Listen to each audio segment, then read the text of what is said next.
એ આવ્યું કે ગયા વર્ષે 9,810 જેટલા પોલીસ કોન્સ્ટેબલની જે ભરતી હતી ઓબીસીની 27% જગ્યા પ્રમાણે 2648 જેટલી જગ્યાઓ થાય, પણ ગયા વર્ષે આપણે ઓબીસીના 5,999 જેટલા ઉમેદવારો કોન્સ્ટેબલમાં લાગ્યા.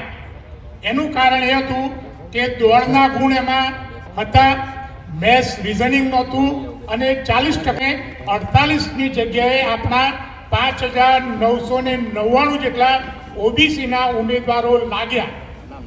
આ ભરતી બોર્ડને નજરે ચડ્યું અને આ સંખ્યા ઘટાડવા માટે એમણે દોડના માર્ક્સ કાઢી નાખ્યા.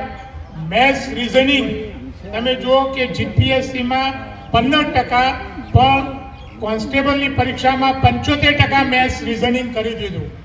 એના લીધે આપણા વિદ્યાર્થીઓને ખૂબ મોટું નુકસાન થયું. ત્રીજી બાબત, એમણે 40%ની જોગવાઈ કરી, પણ હું તમને જણાવું કે કેન્દ્ર સરકારમાં જે સ્ટાફ સિલેક્શનની જે ભરતી થાય છે તો એમાં જે મિનિમમ જે લાયકી ધોરણ છે એ લાયકી ધોરણ જનરલ માટે 30% છે, ઈડબ્લ્યુએસ અને ઓબીસી માટે 25% છે, એસસી એસટી અને દિવ્યાંગ માટે 20% છે, જ્યારે ગુજરાતમાં આપણા બધા માટે એમણે 40% કરી દીધું છે. અને પરિણામ એ આવે છે કે આદિવાસી જગ્યાઓ તો આપણી ભરાતી જ નથી. ગયા વખતે 512 જેટલી કોન્સ્ટેબલની આદિવાસીની જગ્યાઓ ખાલી રહી ગઈ હતી. આ વર્ષે પણ 1862 જેટલી આદિવાસીની અનામત જગ્યાઓ છે. એની સામે 1600 જેટલા જ એમને ડીવી એટલે કે ડોક્યુમેન્ટ વેરિફિકેશન માટે ઉમેદવારો મળ્યા છે. હકીકતમાં તો જેટલી જગ્યા હોય એના કરતાં ડબલ બોલાવવા પડે. એટલે આ વખતે પણ આદિવાસીમાં કોન્સ્ટેબલની જગ્યાઓ છે એ બાકી રહી જવાની છે. અને એ બાબતમાં હું એક આપનું ધ્યાન દોરું કે અમે હાઈકોર્ટમાં એક કેસ કર્યો છે. 10 માર્ચના જે અભ્યાસક્રમ બારના જે પ્રશ્નો છે એની મુદત 17/11 છે, અને એમાં અમે એવો મુદ્દો ઉપસ્થિત કર્યો છે કે જો એમાં આપણે પાસ થઈએ તો હું તમને ગેરંટી સાથે કહું છું ઓબીસીના પણ 200-500 વિદ્યાર્થી વધારે લાગશે. કારણ કે જે 40%નું જે એમને વેઇટેજ કર્યું છે એ 40%ના વેઇટેજમાં આ જે એમણે કર્યું છે એનાથી બહુ મોટું નુકસાન થઈ રહ્યું છે. કેસ ચાલવા ઉપર છે અને આપણે જરૂર પડે તો બીજા સારા વકીલની સેવાઓ હાયર કરીને એ કેસ આપણે જીતાડવો છે અને એનો લાભ આપણે ગુજરાતના બધા જ વિદ્યાર્થીઓને મળે એ વાત આપણે કરવાની છે. એટલે આ વાત છે. બીજી વાત, રેવન્યુ તલાટીની પરીક્ષામાં એમણે એવા નિયમો કર્યા છે કે ઓબીસીમાં અને ખાસ કરીને ઠાકોર એમનો તો કોઈ દીકરો લાગશે નહીં, હું ગેરંટી સાથે કહું છું. જીપીએસસી કરતા પણ અઘરું એમણે કરી દીધું છે. બીજું કે એમના જે 3 પેપરો ડિસ્ક્રિપ્ટિવમાં એમાં 3માં 40% કર્યા છે. જીપીએસસીની કોઈ પરીક્ષામાં 40%ની જોગવાઈ નથી ક્લાસ 1, 2માં, પણ રેવન્યુ તલાટીમાં એમણે 40%ની જોગવાઈ કરી છે. ગુજરાતીનું પેપર એકદમ સહેલું કાઢ્યું અને અંગ્રેજીનું પેપર એટલું બધું અઘરું કાઢ્યું કે આપણા બધા છોકરા નીકળી જશે 40%ના ક્રાઇટેરિયામાં. આ વસ્તુ છે. જીપીએસસીમાં અંગ્રેજીના માર્ક્સ ગણાતા નથી, જ્યારે તલાટીની પરીક્ષામાં રેવન્યુ તલાટીની પરીક્ષામાં 100 માર્ક્સનું અંગ્રેજી અને એના માર્ક્સ ગણાશે. આ બધું જાણી જોઈને આપણા છોકરાઓને બાકાત કરવા માટે આ સરકાર કરે છે.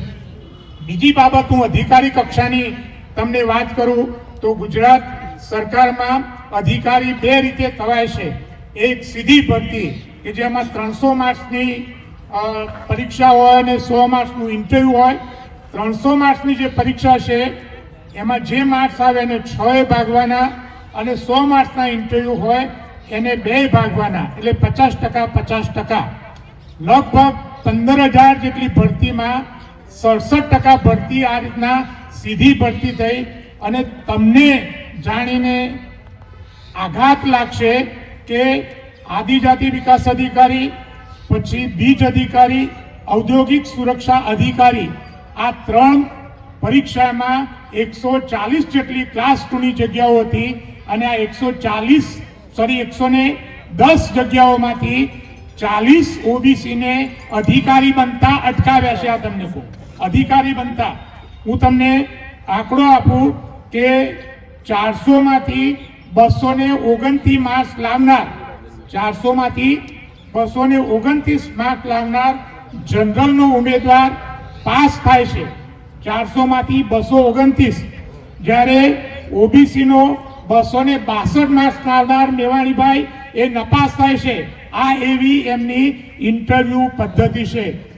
જે બીજ અધિકારીની પરીક્ષા થઈ એ બીજ અધિકારીની પરીક્ષામાં 16 વિદ્યાર્થીઓ ઓબીસીના એવા છે કે જેના માર્ક્સ પાસ થયેલ ઉમેદવાર કરતા 400થી વધારે છે, એટલે એમને એ નાપાસ કર્યા છે.